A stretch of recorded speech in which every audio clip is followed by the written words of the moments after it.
La pandémie avait marqué l'opinion publique par ses nombreuses ruptures d'approvisionnement, notamment dans le domaine de la santé. Malgré une ambition de renforcer la souveraineté sanitaire de la France, les pénuries s'accentuent depuis plusieurs années.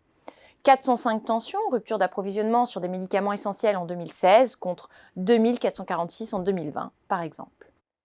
Cette situation n'est pas propre à la France, même si son indépendance en matière sanitaire s'est réduite ces dernières années. Elle est passée, par exemple, de la première place de producteur pharmaceutique en Europe à la 5e, derrière la Suisse, l'Italie, l'Allemagne ou encore le Royaume-Uni.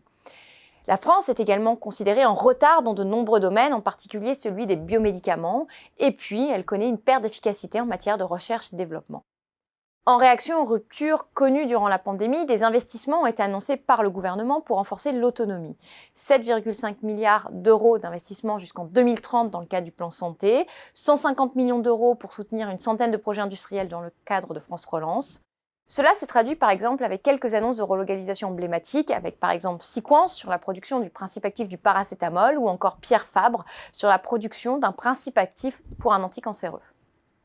Malgré cela, la France tarde à produire la liste des molécules dont la production est prioritaire, alors que l'enjeu est de relocaliser la production de principes actifs qui est aujourd'hui largement dominée par l'Asie. 56% des principes actifs sont produits en Asie, 80% des principes actifs des médicaments passés dans le domaine public sont produits en Inde et en Chine.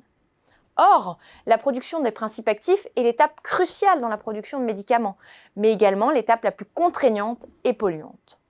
Les étapes de formulation et de conditionnement sont plus facilement réalisées en France, rendant une majorité des acteurs dépendants de l'importation de principes actifs.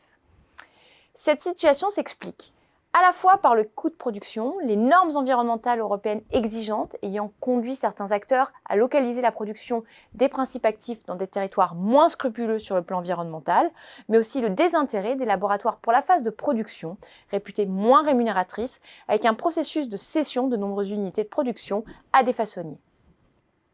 La question du prix est souvent mise en avant pour expliquer la difficulté à relocaliser, d'autant que de nombreux sous-traitants sont positionnés sur la fabrication de génériques bon marché.